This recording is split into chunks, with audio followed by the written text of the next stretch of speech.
Hello elites, welcome to another vlog. This is about your signature, the one that you use to close your letters. The letters that you're making in your writing subtest. Bakit na naman writing subtest, Miss Keith, no? Because the writing subtest is the hardest of the 4 subtests, or let's not call it the hardest, no? It's very complex, it's very dynamic, no? There are lots of changes in the writing subtest, no, that you may need to get yourselves updated. Kaya yan ang topic natin ngayon.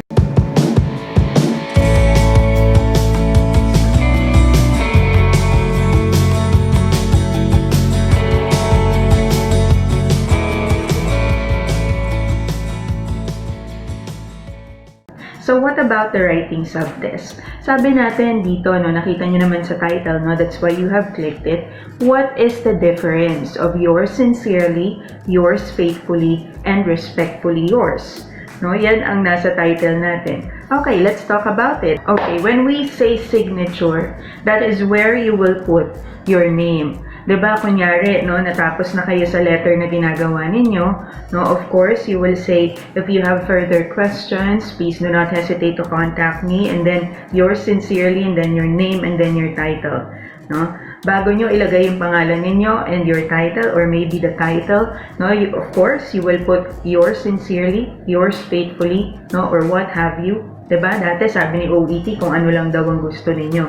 No, but now, no, malalaman ninyo na hindi pala siya ganun.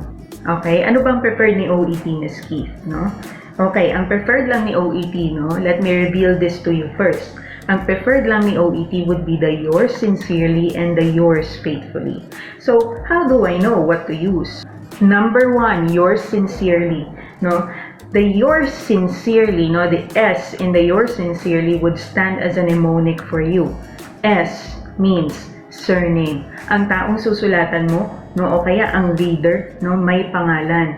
May pangalan na available sa case notes. For example, let me give you an example. Okay, sabi sa writing task, no, write a referral letter to Miss Vilma Santos, who is the chief nurse of the Repatriation General Hospital. Okay, may pangalan, Miss Vilma Santos. Therefore, no, what you will use at the bottom of your letter, no, before you write your name or your title would be yours sincerely. S, because Miss Vilma Santos, no, ang available sa case notes, meron siyang surname. Now, let's talk about yours faithfully. Yours faithfully would be the opposite of yours sincerely. No, bakit? Now, Miss Keith, what is the sense that you are talking about this right now? Eh, syempre, makaka-apekto yan sa layout ninyo. No, it could be, no, a minus to your score. So, it's good that you will know this. Diba? O, sayang naman yung points doon. Diba? Okay, no. Now, so let's talk about the yours faithfully. No, yours faithfully, kakasabi ko lang, no, would be the opposite of yours sincerely. So, ibig sabihin, kapag walang pangalan, no, ng taong ating susulatan, no, we will use the yours faithfully. For example, no, ang available lamang would be the profession of the person who you're gonna write the letter to. Social worker, community nurse, nurse in charge, o kaya doctor, no, admission officer. No, then you will use yours faithfully kasi wala silang pangalan. Unlike kanina, ang example natin, no, si Miss Vilma Santos. Ibig sabihin may pangalan yung taong susulatan mo. So let me give you an example of that. No, kunyari sa writing task nakalagay lamang, no, write a referral letter to the community nurse. Okay. O di ba community nurse lang? No, the writing task, no, just talked about, no, the job description or the profession of the person who you're gonna write the letter to. Walang pangalan. So, you will use the yours faithfully.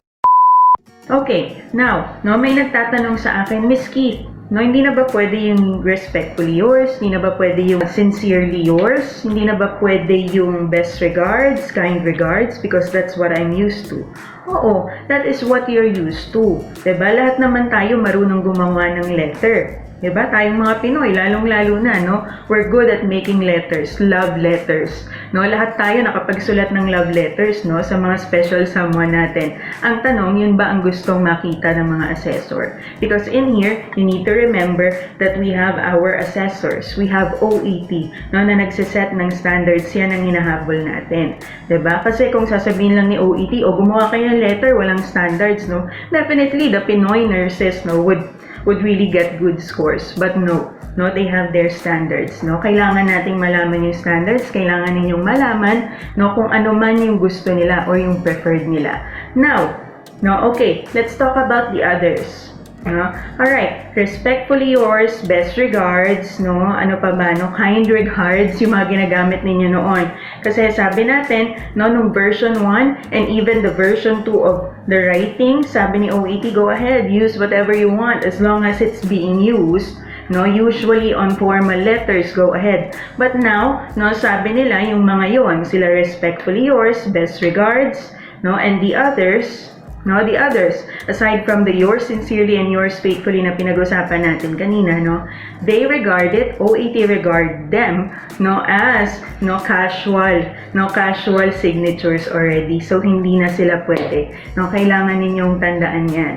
Okay? Ang pwede na lang ngayon, si yours sincerely at si yours faithfully, which you need to know the difference para magamit mo sila ng tama. Nagtanong din sa akin, Miss Keith, pwede bang mapagbaliktad? Kasi they are just the same. For example, no, si yours sincerely, gagawin kong sincerely yours, o kaya faithfully yours. Faithfully yours, parang hindi na ako yung makita, pero si sincerely yours, no, madalas, saka si yours truly, no, maraming nagpapacheck sa akin ng writing na ganyan. Marami din ako nakikita tuwing I do the proctoring, no, nakikita ko na yung mga candidates, no, they pass their letters. Of course, I take a glimpse, no, of the letters that they are making, and madalas na nakikita ko mali, no, yung ginagamit doon. And no, mga kababayan, no, mga Pinoy nurses, no, needs to know this. That's why I'm making this video. Now, no, yung sincerely yours, dahil nga pinagbaliktad lang, sabi ninyo sa akin, oh, it would just be the same. Pero hindi, no, sabi ni OET, no, we should follow the standards. Yung dalawa lang na yon ang pwede, si yours sincerely at si yours faithfully. Kahit magkabaliktad pa si sincerely yours, no, it would be regarded, no, as one of the casual signatures, no, na makikita ninyo. Sila respectfully yours, nandun siya, si sincerely yours. So, kung tatanungin ninyo ako, bawal din si sincerely yours. Kahit napagbaliktad lang naman siya, diba? Kay yours sincerely, no.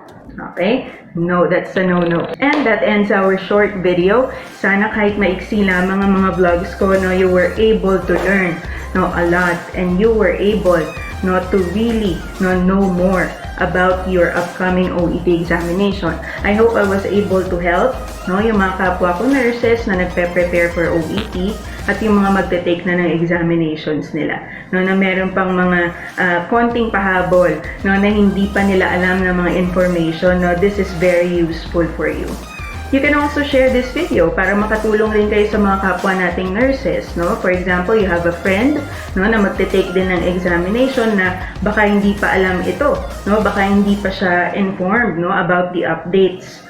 No, you can share this video para makatulong ka rin sa iba, no, sa mga kapwa nating nurses.